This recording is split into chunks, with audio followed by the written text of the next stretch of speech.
Assalamualaikum warahmatullahi wabarakatuh. Halo teman-teman semua, berjumpa kembali bersama admin. Kali ini, admin akan membawakan sebuah cerita fiksi seru untuk Anda semua. Menceritakan tentang perjuangan seorang pria dalam mencari kekasihnya yang hilang di tengah sebuah bencana aneh yang melanda dunia. Di mana cahaya matahari yang seyogianya menjadi kebutuhan bagi semua makhluk hidup, kini malah menjadi sumber malapetaka dan memusnahkan peradaban manusia modern. Nah, mampukan ia menemukan sang kekasih pujaan hatinya? Lalu bagaimana mereka hidup tanpa cahaya matahari? Mari kita saksikan bersama.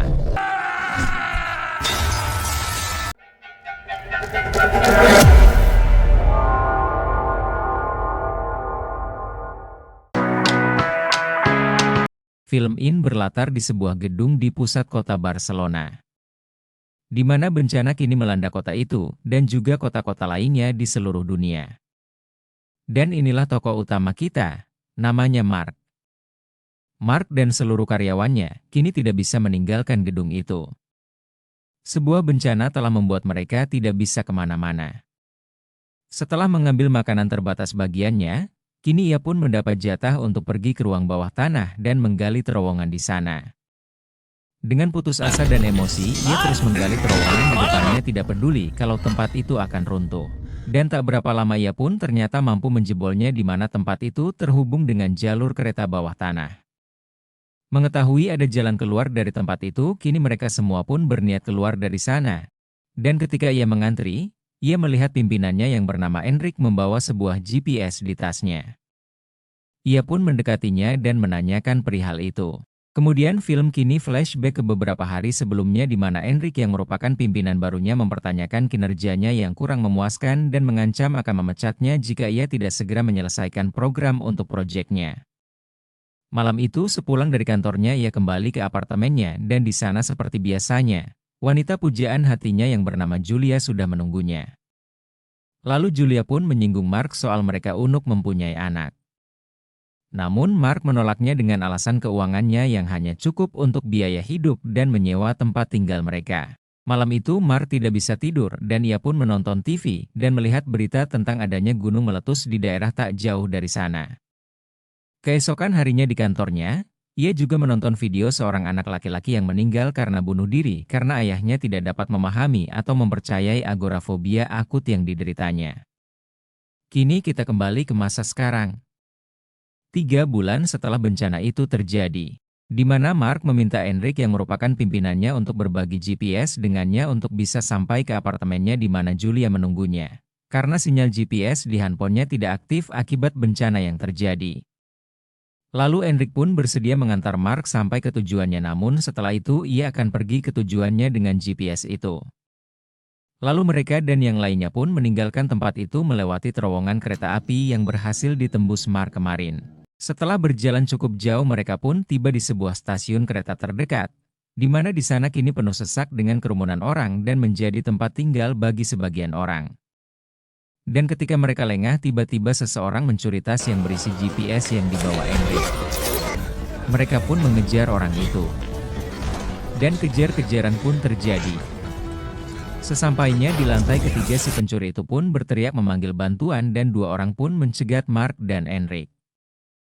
Lalu seorang pria lainnya yang merupakan saudaranya pencuri itu menunjukkan bahwa ia adalah seorang polisi dan dengan senjata di tangannya meminta Mark dan Enric berlutut. Lalu ketika polisi itu mendekat dengan menodongkan senjatanya, tiba-tiba saja lampu di seluruh kota itu mati. Kesempatan itu pun langsung dimanfaatkan Enric untuk menyerang polisi itu, mengambil pistolnya lalu menembaknya serta salah satu anak buahnya. Sementara Mark mengambil GPS dari si pencuri itu. Kini dengan senjata di tangannya, mereka berdua pun akhirnya dapat melarikan diri dari sana. Lalu mereka pun beristirahat di sana untuk sementara. Lalu adegan pun flashback kembali ke hari di mana kejadian itu bermula.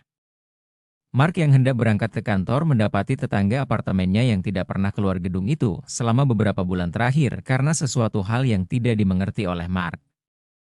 Lalu di kantornya, Mark juga melihat seorang temannya yang bernama Roviro kini diusir Enric gara-gara ia mengambil beberapa makanan dari kantornya untuk dirinya sendiri, dan ia juga selama 1 minggu ketahuan tidak pernah pulang dan menginap kantor. Mark yang mulai berpikir dan curiga pun lalu mengikuti Roviro yang dipaksa keluar dari kantor itu. Dan benar saja ketika Roviro baru beberapa langkah keluar dari gedung itu, ia mengalami kejang-kejang dan mulutnya berbusa. Mark yang melihat ini dengan bantuan satpam di sana pun langsung membawanya masuk kembali. Namun sayang sudah terlambat dan Roviro pun meninggal. Lalu sesampainya di apartemennya ia pun mulai berpikir dan menceritakan hal itu kepada Julia. Ia mengatakan pada Julia bahwa kini sepertinya sesuatu sedang terjadi namun ia melewatkannya. Dan malam itu sebelum tidur mereka berdua pun berhubungan badan. Lalu waktu pun kembali ke masa kini di mana Mark terbangun dan mendapati Enric tidak bersamanya. Namun ternyata Enric tidak meninggalkannya. Ia hanya mencari plastik untuk GPS-nya kalau suatu saat terkena air. Setelah itu mereka pun melanjutkan kembali perjalanan mereka. Dalam perjalanan Enric juga menunjukkan pada Mark mengenai biji-bijian yang dikumpulkannya untuk berjaga-jaga.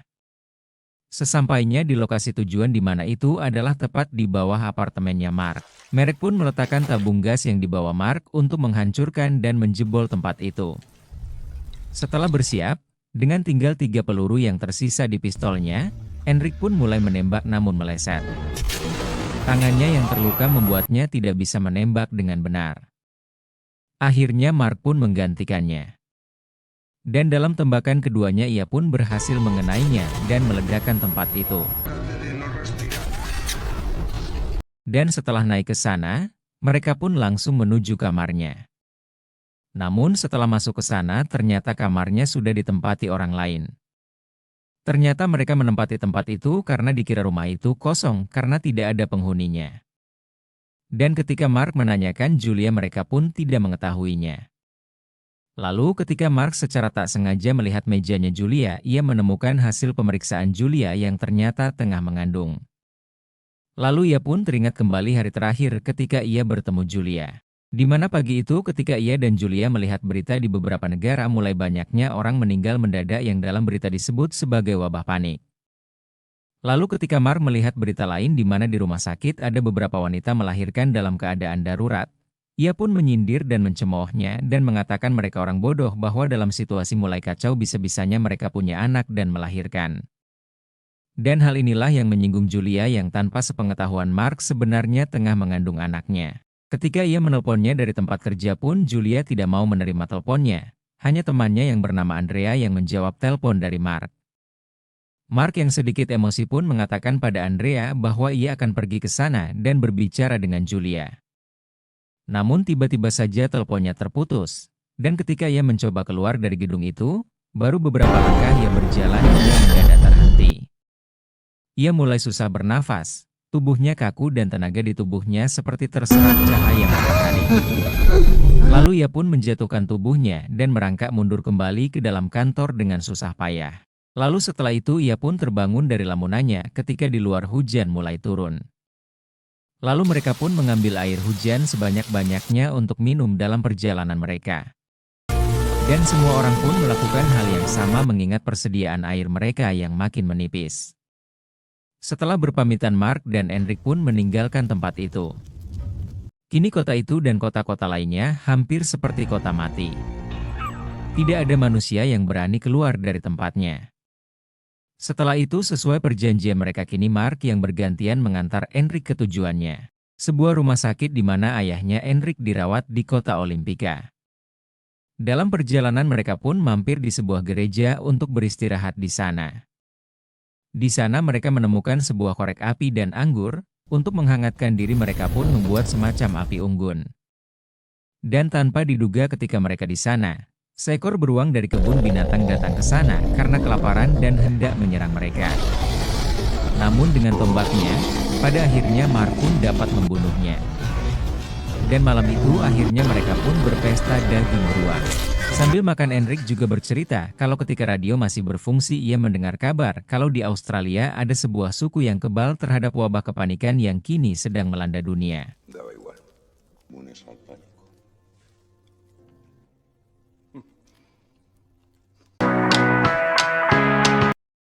Setelah beristirahat mereka pun lalu melanjutkan perjalanan mereka menuju rumah sakit di mana ayahnya Enrik dirawat sebelum wabah ini terjadi.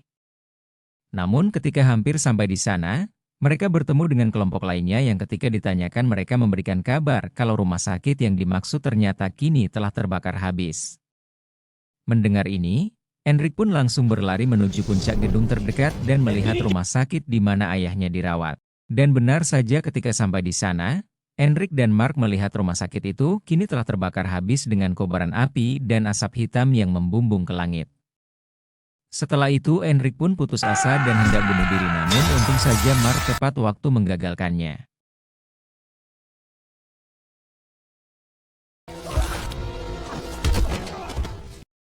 Setelah itu Enrik pun memberikan GPS-nya kepada Mark beserta biji-bijian yang ia kumpulkan. Sementara ia sendiri akan tetap di sana untuk merenung dan menyuruh Mark pergi mencari Julia. Kini seorang diri, Mark pun kembali dan pergi menuju supermarket di mana Julia dan Andrea bekerja. Sesampainya di sana tanda Mark sadari, beberapa orang pun mengawasinya. Di ruangan tempat Andrea dan Julia bekerja, Mark menemukan ibunya Andrea yang telah tewas. Bingung kemana lagi ia mencari Julia. Lalu Mark pun menemukan pesan yang ditulis Andrea buat ibunya bahwa ia dan Julia akan pergi ke supermarket di lantai lain untuk belanja. Melihat ini Mark pun langsung menuju ke sana. Sesampainya di sana ia kini dihadang beberapa orang yang menguasai tempat itu. Mark pun menyampaikan maksudnya bahwa ia sedang mencari kekasihnya.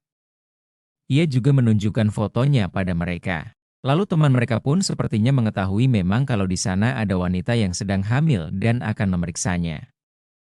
Dan ketika para penjaga itu lengah, tiba-tiba saja dari kegelapan di belakang Mark, puluhan orang datang dan menyerang tempat itu.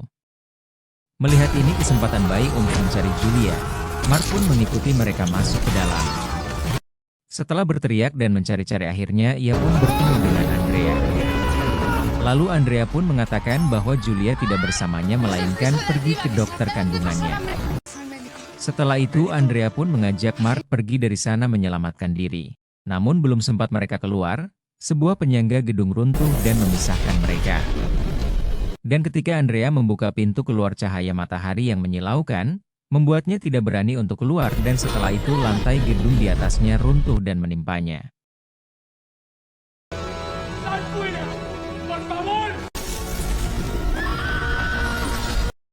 Mark yang melihat ini pun langsung histeris dan berniat keluar dari sana ketika salah seorang dari penyerang tadi menyerangnya dan hendak membunuhnya. Namun tak disangka Enrik datang dan menyingkirkan pria itu. Dan ketika Mark sangat gembira dengan kehadiran Enrik, dari samping, pria tadi kembali dengan pisaunya dan menusuk Enrik. Enrik berhasil melumpuhkannya dan tidak jadi membunuhnya ketika Enrik melihat ia ternyata masih sangat muda. Dan sebelum bangunan itu terbakar dan runtuh mereka pun segera meninggalkan tempat itu. Namun karena baterai GPS-nya habis akhirnya Mark pun menggunakan peta yang ia bawa. Lalu mereka pun kembali ke terowongan dan pergi menuju ke tempat di mana kira-kira tempat itu adalah tempat di mana Julia memeriksakan kandungannya. Sesampainya di sana, ternyata itu adalah sebuah gedung teater. Dan tempat di mana Julia seharusnya berada ada di seberang gedung itu. Dan berhubung terowongan ke sana kini diblokir mau tak mau mereka pun harus menyeberanginya.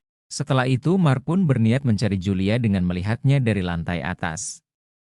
Dan ya, akhirnya Mark melihat Julia yang kini tengah duduk di dalam gedung itu.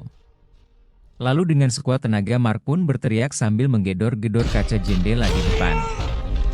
Ternyata suara dan gedoran Mark sampai ke gedung di mana Julia berada. Lalu Julia pun akhirnya melihat Mark dari seberang. Setelah itu Mark kembali ke bawah dan berniat mengabarkan hal itu kepada Enrik. Namun sayang, setelah sampai di bawah, kini Mark melihat Enrik sedang duduk dengan menahan rasa akibat tusukan sebelumnya di supermarket. Lukanya yang dalam membuatnya kini kehabisan darah dan ia pun meninggal. Setelah itu, kini Mark pun bertekad untuk menyeberang dan menghampiri Julia. Dengan perlahan, ia pun mulai memegang pintu keluar dan menariknya. Lalu dengan perlahan ia pun mulai melangkah sambil melawan wabah panik yang dirasakannya.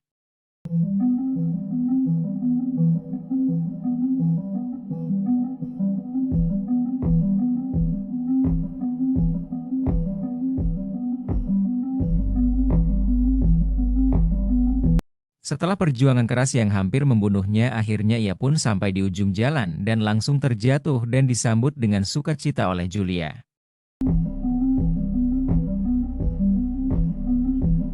Kemudian adegan beralih ke beberapa bulan kemudian, di mana kini dengan bantuan Mark, Julia pun melahirkan seorang bayi laki-laki. Dengan memanfaatkan biji-bijian yang diberikan Enric dahulu, kini mereka pun membuat rumah kaca berupa kebun pribadi mereka di rumahnya untuk makanan sehari-harinya, dan menampung air hujan sebagai minumannya. Hari berganti hari, dan tahun berganti tahun. Kini, Henry, anak Mark dan Julia pun tumbuh dengan cepat.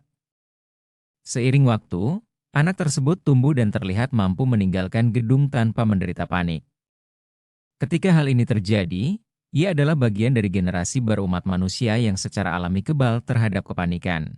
Dan pada akhirnya, Mark dan Julia mengawasinya pergi bersama beberapa pemuda kebal lainnya untuk membangun kembali peradaban manusia yang telah mati.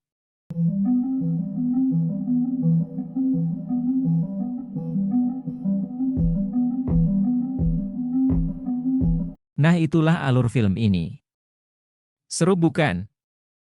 Semoga alur film yang admin bawakan kali ini bisa menghibur dan mengisi waktu luang Anda.